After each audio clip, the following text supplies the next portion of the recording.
Pressing onward, a Monroe County 2-year-old hasn't been seen in almost 4 days, and police are saying she may be with a man considered armed and dangerous. Our Jake Boswell has the latest on a very scary case. 2-year-old Lainey is a twin, and according to her family, until this week, she's never been separated from her sister. No one has seen her since Sunday, but police say she may be with this man. 25-year-old Anthony Barbour is dating Lainey's mother, and the two were living together.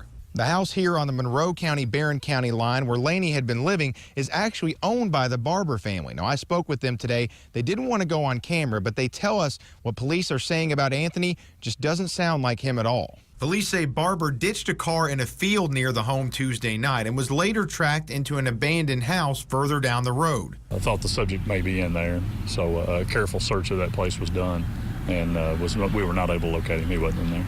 Troopers spent all night Tuesday and continued into Wednesday, scanning fields and roads in Temple Hill, looking for any sign of the two.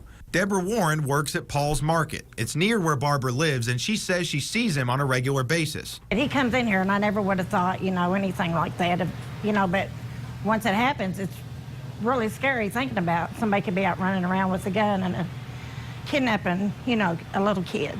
We talked to members of both families and people who'd never even met Lainey. They all agree they just want her and Anthony found safe. The longer she's gone, it just makes me want to cry. I just worry about the little girl. Barbour has warrants out for missing child support payments, and a gun from his house is also missing. Police are considering him armed and dangerous. Every minute that has gone by and we haven't located her, it makes it tough. We want to be able to do everything we can. At this point, police are not releasing a motive as to why Barbour may have taken Lainey. In Monroe County, Jake Boswell, WBKO. The police officers from multiple counties are still out doing what they've been doing for days now, searching.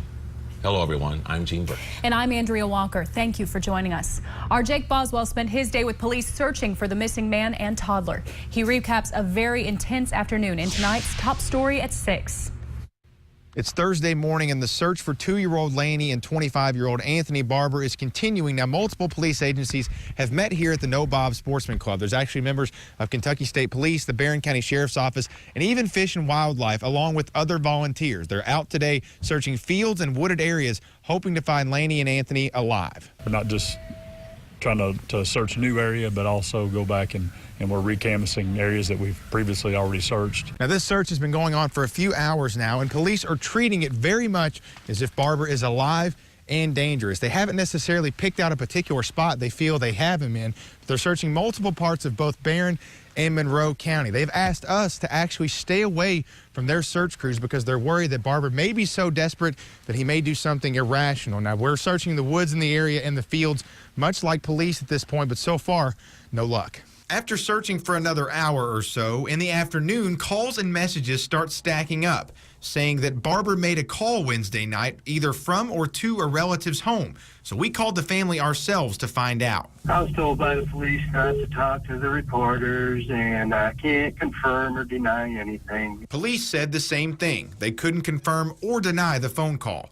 As the afternoon wears on, so does law enforcement, getting further and further from main roads. It's a tedious process, but one they do not intend to stop anytime soon. Is there a cutoff date to this, or are you guys just going to keep looking until you find either Lainey or Anthony? Yeah, the cutoff date is when we locate both of them. That's when we stop looking. As the sun starts to set, it's going to add another obstacle to this very difficult and already expansive search. Crews are going to have to be looking in caves, fields, and woods in complete darkness. But that's not discouraging them at all, though. As you heard there, police are going to continue looking as long as they can, either until Lainey or Anthony Barbour has been found. Reporting in Barron County, Jake Boswell, WBKO. Minutes go by, worry is growing in Monroe County. Hello, everyone. I'm Gene Burke. And I'm Andrea Walker. Thank you for joining us. 2-year-old Lainey Wallace is still missing. Our Jake Boswell worked alongside search crews today again. He has more in tonight's top story at 6. Today marks the third full day of searching for Anthony Barbour and 2-year-old Lainey Wallace. Now, police, we just got done speaking with them. They tell us there's a particular reason they are staying in this area. They just won't tell us what that reason is. They're using planes to track the area. They're pulling out all the stops, hoping to find Lainey and Anthony alive. We are, I can assure you, doing everything we can to find this young girl. Terrain and the location is what makes it difficult. A few hours into today's search, and police are telling us the same thing they did yesterday. They do not want us near their crews because they're worried that Barbour is armed and dangerous. But people in the community have asked us to check out Saltpeter's Cave. They feel like it's a very likely place for somebody who's on the run to hide out because it's off the beaten path, obviously provides some shelter, and if you continue going back in the cave, you realize it's not going to end anytime soon. In the afternoon, we catch up with Laney's family on the phone to find out exactly what they're hearing. I'm scared. We're all scared. We're terrified. They're worried that internet rumors saying that Laney has been found dead are hurting the search. They're asking for each and every one of us to help. Please just keep your eyes peeled, your ears open. Barbour hasn't been apprehended, and he is the key to Laney's whereabouts. So we really need the public to be diligent. About an hour later, we run into police. They're heading back to spots in Monroe County they think Barbour could very likely be hiding at. Now, we're standing at the abandoned house where Barbour was seen on Tuesday. It's late in the afternoon now, and police just went inside to check and see if he may have tracked back to this place, but there was no luck. Now, they say no matter what happens in this case, no matter how many times they check a place and they do not find them, they're going to continue searching until they find Laney Wallace and Anthony Barbour. Reporting in Monroe County, Jake Boswell, WBKO. After a week of searching, police have arrested Anthony Barbour. Hello, everyone, and thanks for joining us. I'm Gene Burke. Andrea Walker has the day off. There's still no word on the whereabouts of Laney Wallace. Whitney Davis and Jake Boswell join us now live with an update. This is tonight. Top story at 6. Gene, we're still here at the Temple Hill Fire Department where we're standing actually where Anthony Barbour was arrested only a few hours ago. And Jake, the first thing that we started doing when we got here was walking around and talking to neighbors. The first neighbor we found said that Barbour was actually found in a truck that definitely was not his own. Yeah, the person we talked to across the street actually told us the truck that the woman was driving was actually his cousin. So his cousin was driving the truck and said whenever she got home from the store this afternoon, she walked inside of her house and who did she find there but Barbour? Now, her cousin says that Barbour held her at gunpoint and told her to drive him to Glasgow. Now, of course, he never made it to Glasgow. When he got here at the Temple Hill Fire Department, the police told us that for whatever reason, the vehicle was driving suspiciously. We don't necessarily know what indicated that, but they pulled him over.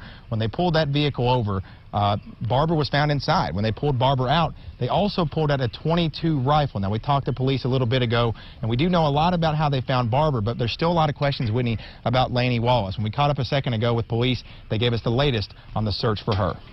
All we can tell you is that during the traffic stop, when we apprehended Mr. Barbour, that Laney was not with him. So we still, like you said, we still have half of this puzzle, and we are still actively investigating that, trying to locate Miss Laney. Now, obviously, you heard police there talking about the search for Laney Wallace. They've actually told us the coroner is down on the Barron County, Monroe County line, Whitney.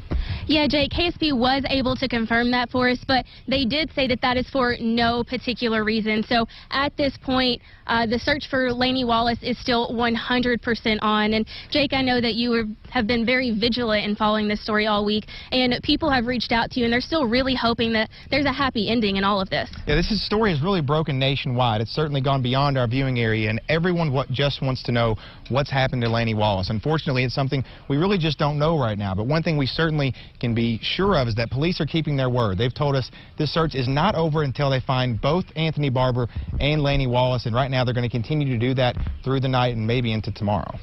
And Jake, as long as KSP is searching, we're going to stay right here and continue our coverage. Be sure to tune in to WBKO tonight at 10 for the very latest details on the case. And for now, reporting live at Temple Hill for Jake Boswell, I'm Whitney Davis, WBKO. The body of a missing 2-year-old is finally found in Barron County, but it's leading to a whole lot more questions. Hello, everyone. I'm Gene Burke. And I'm Andrea Walker. Thank you for joining us. Our Jake Boswell is in studio to discuss the charges against Anthony Barbour. This is tonight's top story at 6. Gene and Andrea, this morning, Anthony Barbour woke up in the hospital, but tonight will be his first night of many behind bars. It's because he's facing multiple felonies. Anthony Barbour is charged with kidnapping and burglary, but nothing relating to the death of Laney Wallace. This comes one day after her body was found in a well in Barron County. Now, police tell us that an autopsy has been completed, and we could learn the results as early as tonight.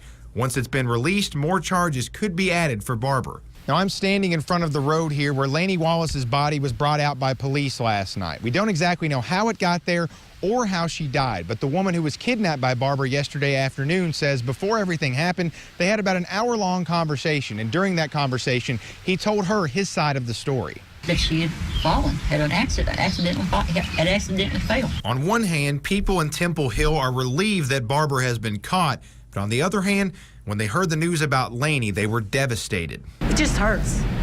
It hurts. When you got family, it hurts. It's causing strong emotions among everyone in Barron County. It's only been a day since Laney's body was found, but they already feel like they've heard it all. Kill him, put him in jail.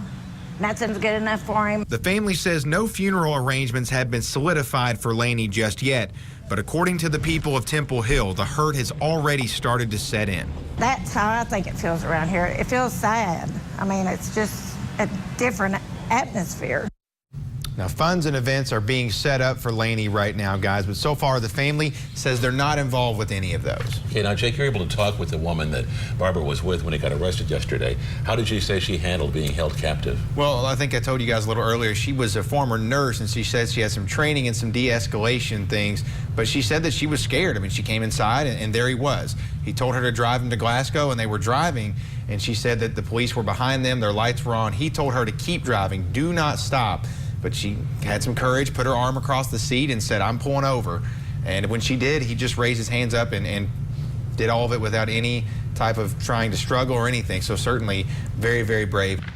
Yeah, guys, we're standing just outside of the Barron County Courthouse where Anthony Barbour made his first public court appearance today. Now, we got here around 8 a.m., but Barbour did not make it into the courtroom until around 10 a.m. Whenever he walked inside the door, he did not make eye contact with anyone in the crowded courtroom, just looked down and continued to look down as he was seated. Then the judge said his name, and that's whenever he perked up and met his attorney, Ken Garrett, at the stand. Now, Ken Garrett is an attorney here in Glasgow, and the first thing he did was made it very clear that he's representing Barbour, and no one, including police, are going to ask him any questions until they talk to Garrett first. Now, Barbour is charged in this case with kidnapping an adult, burglary, and resisting arrest. None of those charges are involving the death of Laney Wallace. Now, if you don't know, Barbour was arrested after a week-long manhunt on Memorial Day around 1 o'clock. About an hour later, police found the body of Laney Wallace in a well on Barbour's family property. Now, we don't know anything about the autopsy results just yet with Kentucky State Police, but we're talking to them very closely. We know the autopsy has been done, and there is a preliminary report. We just haven't been able to get a hold of that yet, but like I said, we're talking to them. We're going to try to get it for you as soon as we can. Now, the judge did grant Barbour's request to waive his arraignment, and that means the next time we'll be seeing him in court is during a preliminary hearing on June 8th. That's a couple Mondays from now, around 3 o'clock. We're going to continue asking questions in this case and trying to find out whatever we can between now and then. Reporting in Barron County, Jake Boswell, WBKO.